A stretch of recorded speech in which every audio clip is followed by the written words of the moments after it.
read some story.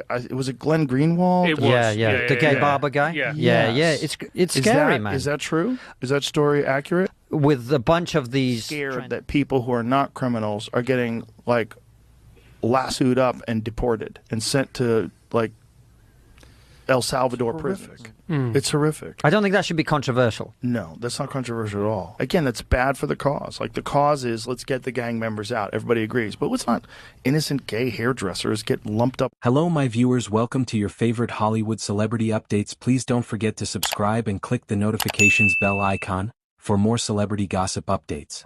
Thanks for watching. We hope to see you in our next Hollywood Gossip Mill. Social media buzzing after strong supporter of Trump Joe Rogan rejects his actions on Venezuelans. Trump administration admits administrative error led to one deportation but resists bringing him back. Joe Rogan breaks with Trump, calling Venezuelan deportations horrific. In a stunning moment, podcaster and Trump supporter Joe Rogan comes out against the slipshod fashion in which ICE is rounding up people who are not gang members, without due process, calling it horrific. They've lost Joe Rogan.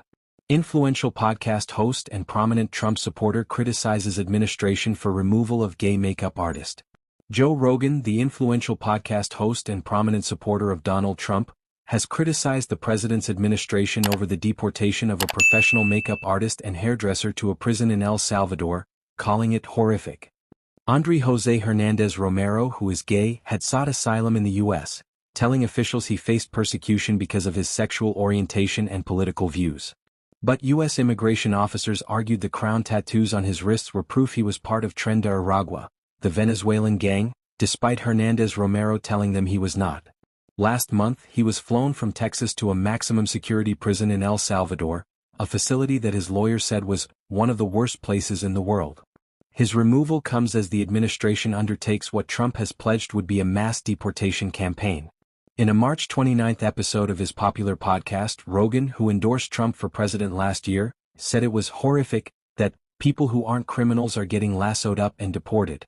This is kind of crazy that could be possible, Rogan said. And that's bad for the cause. The cause is let's get the gang members out, everybody agrees, but let's not let innocent gay hairdressers get lumped up with the gangs. The criticism was notable as prominent conservatives have generally been reluctant to speak out against the Trump administration. The Joe Rogan Experience has for years been one of Spotify's top podcasts. Rogan, a former mixed martial arts commentator and comedian, has amassed a large following and garnered much attention and criticism for his controversial guests including Kanye West, Elon Musk and Alex Jones.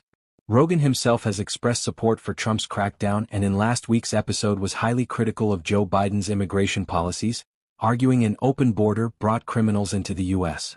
In the same episode, he suggested pro-Palestinian protests at U.S. universities had been paid for, and suggested that people were being paid to protest against Tesla.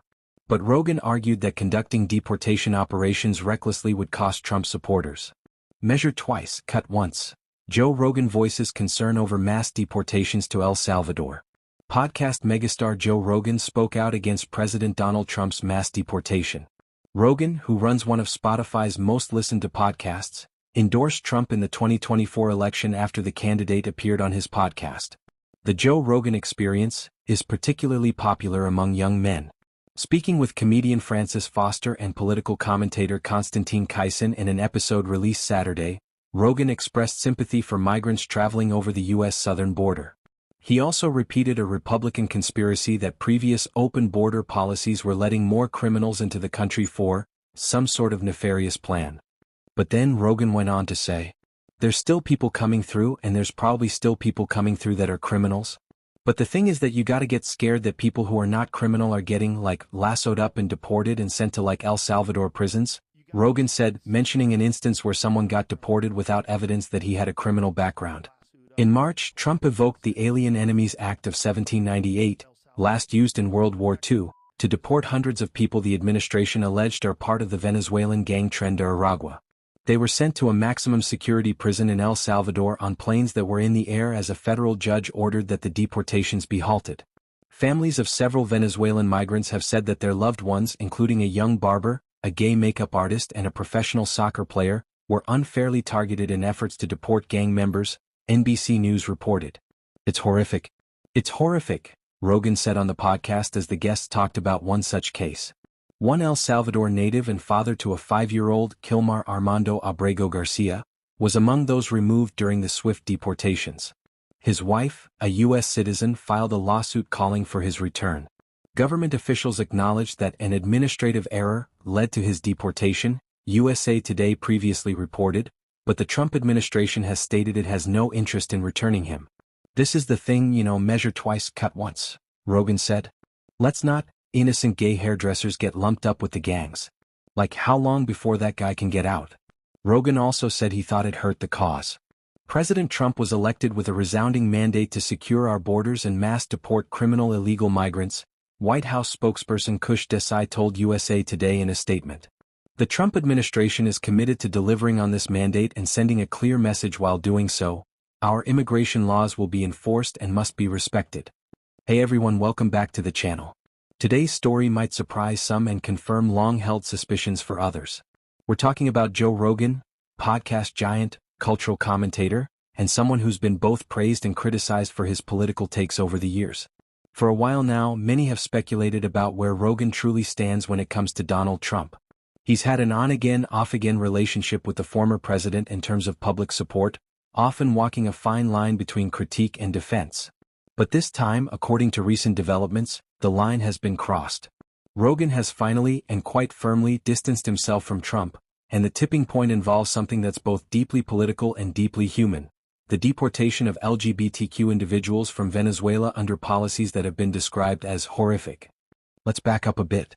The situation in Venezuela has been dire for years. Economic collapse, political unrest, and a humanitarian crisis have driven millions to flee the country in search of safety and stability. Among these refugees are LGBTQ individuals who face heightened persecution not only from the government but also from elements within their own communities. These folks are often doubly vulnerable, targeted at home for their identities, then treated with suspicion and hostility when they arrive at foreign borders seeking asylum.